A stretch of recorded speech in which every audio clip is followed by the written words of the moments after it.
Gina Murata here, coach and speaker, helping individuals and groups be living from their hearts, finding their genius, and becoming a badass. And today we're playing make-believe that I have my own talk show. I'm here with one of my clients, Marcy, who has consented to be videotaped around a coaching session. And so, Marcy, say hello. Yes, hello. It's like my dream. I'm finally a guest on a talk show. Awesome! Yay! This is so fun. Okay, good. So Marcy, you came with a scenario you wanted to talk about. So let's just get in, and you're all peeping in like peeping toms to our session here. Well, I have this issue lately where I get up in the morning and I just feel really anxious. There's all these thoughts going through my head, like I'm in the process of looking for what kind of job I would really love to have. So it's one of those things where you're looking at those job boards and announcements that come into your email, you're just scouring web pages thinking, okay, what's right for me, and I wake up not sure even how to start my day, and I get nervous. So you wake up and your mind is going a mile a minute. Yeah. Okay.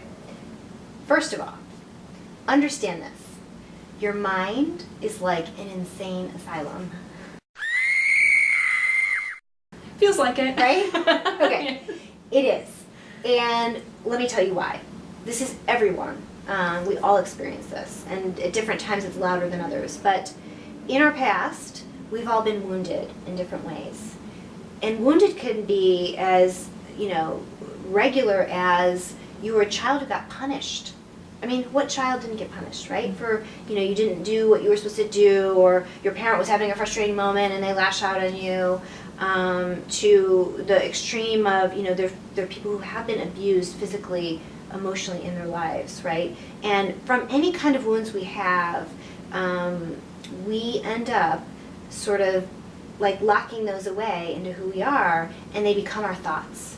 Even if you came from a really loving and nurturing environment in your home, what happens is then you become that internal, harsh voice and critic of yourself in your life. So we all have this. We all have this inner critic voice that's judgmental, harsh, yelling at you. Yeah. Right? What are you going to do with this day? Find it. Find that job. Right. Okay. So recognize that is normal. We all have that experience. And there is a solution. And that is to get out of your mind and get into your heart. And that's the first piece of my work, which is living from your heart. And in living from your heart, the opportunity here is to know that you have these wounds and that there are also contrasting heart truths. So give me an example of one of the thoughts that pops out in your mind in the morning that's harsh and hurts.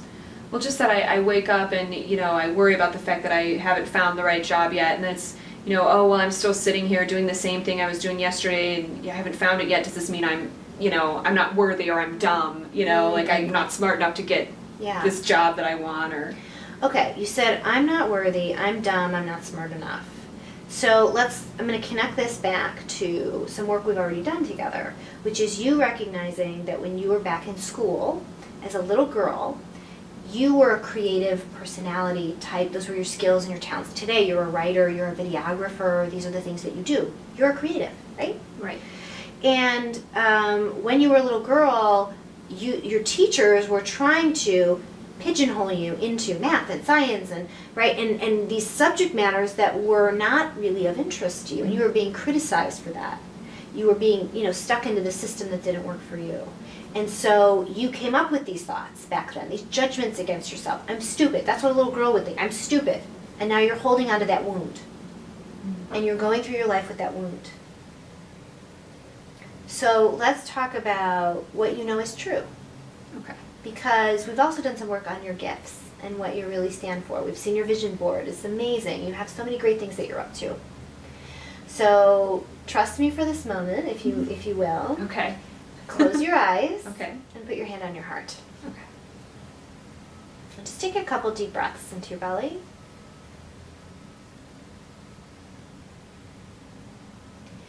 And in your heart, here's the question. What does your heart know about your level of wisdom in this world, or the type of wisdom that you hold? What is arising as your answer from your heart? Storyteller. I can see the stories. Yes. You can open your eye. Okay. Storytelling, right. Yeah. That's what you've uncovered and learned about yourself and spending time reflecting on who you are, right?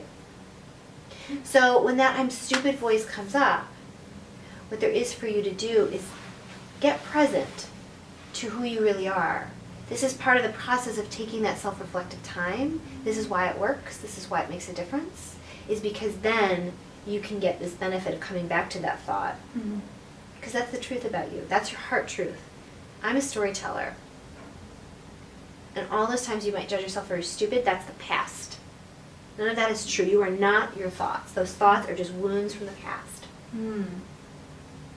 How does that feel? Pretty good. Yeah? Yeah, that's Okay, a good way to think about it. And remember, I think that helps ground too when I get up in the morning, like, what am I going to do today? What am I tackling first? I will find the stories. Awesome! Oh my god, I love it!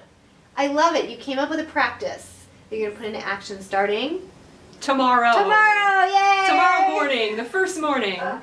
Okay, Peeping Toms, that's all we have for you right now. Thank you for joining us.